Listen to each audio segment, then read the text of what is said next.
Welcome back to the Pink Floyd Collectors News Recap for October. We start with confirmation that the Deluxe Limited Edition 4-disc gatefold release of Animals 2018 remix was completed on the 7th of October, so it should be available everywhere now. Pink Floyd have also updated their YouTube channel to have a complete 11-minute documentary around the release. That's certainly worth checking out.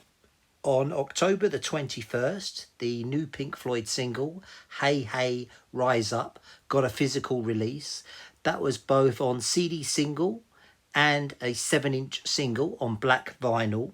All proceeds will go to the Ukraine Humanitarian Relief Fund. The B-side is, of course, a new version of A Great Day for Freedom.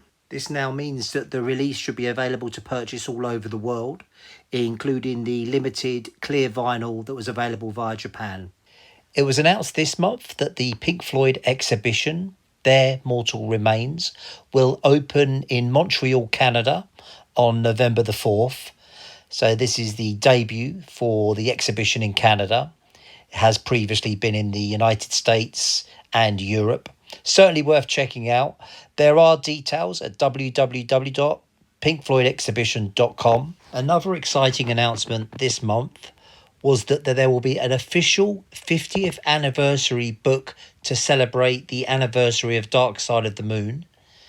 It will be published by Thames and Hudson around the beginning of March next year. The book will be released in a 12-inch format, boasting 160 pages.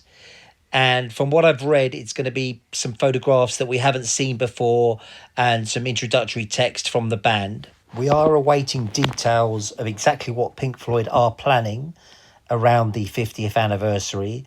There are lots of rumours flying around, but it certainly seems there will be a release musically, obviously in various formats. We will, of course, bring details as we get Roger them. Waters, This Is Not a Drill tour has now been completed. The North American tour closed out in Mexico on October the 15th. It will, of course, reopen in Lisbon next year. Full dates at rogerwaters.com. Prior to Roger's Austin date, he was invited to participate in the Joe Rogan podcast. It is considered one of the most listened to podcasts on the planet, and it runs at just over 2 hours. Certainly worth checking out if you're interested in what Roger Waters has to say in regards to politics and his music and indeed his history. The long time in production Syd Barrett film Have You Got It Yet is finally ready for release. From what we understand, it's being produced by Mercury Studios and it's currently looking for a distributor. So whether that's a physical release or a streaming service, we wait to hear. It's co-directed by Storm Ferguson, who started the project at least 10 years ago. This is something that's been in the pipeline for a long, long time. And it's also been directed by Roddy Bogea. We spoke about him last month. He's also worked on the Hypnosis film. So a couple of films under wraps for him. More details as we get them, but it is looking like this will be finally seen in the next coming months. Bonhams, the online auction house, have announced a rather special auction that will close on the 16th of November. It's some handwritten lyrics by Syd Barrett himself for the song Vegetable Man. It's lot number 3 and has an estimated guide price of between £30,000 to £40,000. So obviously for those of you out there that not only collect Pink Floyd but have deep pockets. Roger Waters' son, Harry Waters, has teamed up again with John Clark. This time it's a streaming-only album. It's 10 tracks and it's actually instrumental Pink Floyd songs that they're tackling. This is actually fantastic. I really enjoyed this. It's very calm, very relaxed. Some great interpretations of Pink Floyd classics, including Echoes. Check that one out. So it's Swollen Hand Blues and it's available on streaming services. Renowned political artist, cartoonist Gerald Scarfe has had his website revamped and actually it now features some additional prints that weren't there previously. It has also been confirmed that in Krems, Austria, Gerald Scarfe will launch an exhibition which celebrates his work. He will also be awarded the Eric Sokol Prize in recognition of all his work over the years. Brain Damage, the definitive Pink Floyd radio show, have a new episode that looks back to 1977 and the opening show of the Animals tour. That took place in Dortmund, Germany. The actual audio recording itself has never sounded this good. Matt, the doctor, the DJ over at the show, is quite renowned for having a good ear, and it's quite specialised in audio doctoring. So he's really polished this up, and seriously, I've never heard it sound so good. You can stream the show at floydpodcast.com. The podcast, I'm in Love with That Song, have featured See Emily Play, Pink Floyd's second single. This is Brad Page commenting, and it's actually a good listen. I learned something here. He does a deep dive on early Pink Floyd, and he also mentions that he recently attended Nick Mason and the Saucer Full of Secrets. That gave him a bit of inspiration to go back and check out See Emily Play. But certainly check out the podcast. Respected author Stefano Tarquini, a huge Pink Floyd fan, very well educated, has confirmed that he's going to be releasing a book, Any Colour You Like, The Dark Side of the Moon on vinyl. It looks at all 700 known variations of the Pink Floyd classic. It's going to be released around March the 1st next year. Published by the Be Smart Book Company, it is limited to only 500 copies in a Dulux cloth-bound hardcover. Full details and how to order can be found at floydstuff.com.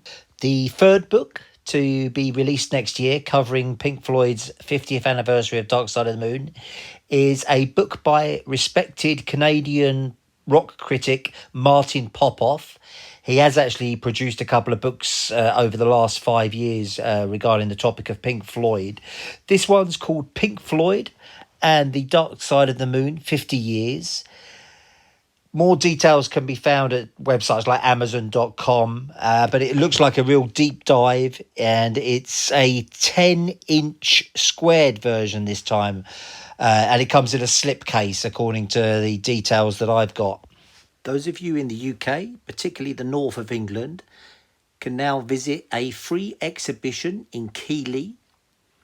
It's under the hashtag Oink Keighley. It's a look at some rare artefacts around Pink Floyd's The Wall. Those of you in the know will recognise the name Keighley, as it was used as a location for the filming of The Wall.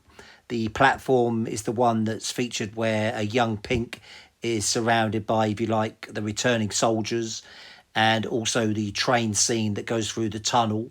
It runs from Tuesday the 18th of October until Saturday the 17th of December. So check that out, and I will include links as well with some emails for further inquiries. Another event happening in the UK in November is a panel will sit down in Manchester to discuss the recently released The Routledge Handbook of Pink Floyd. This is an educational book that goes for a rather expensive £190. That's the hardback version. I have had it confirmed that there will be a paperback version that will be circa £40, so a little bit more affordable for people who are interested in this. The panel will include author Rob Chapman and also Bob Folan. So check that out. I will include a link. The tickets are only £10 for this. It's planned to go on for an hour and a half. So it's just a discussion on Pink Floyd and a bit of a deep dive into the book and exactly what it offers readers. Later this year in Santiago, Chile, there will be a Delicate Sound of Thunder celebration tour. So this is a cover band who have basically taken 4 members of Pink Floyd's touring crew back from 1988-89. That's Durga and Lorelei McBroom, Scott Page and Margaret Taylor. This is taking place on the 10th of December in Santiago, Chile. Full details can be found online. That concludes our monthly news roundup for Pink Floyd related news for October. Thank you for listening.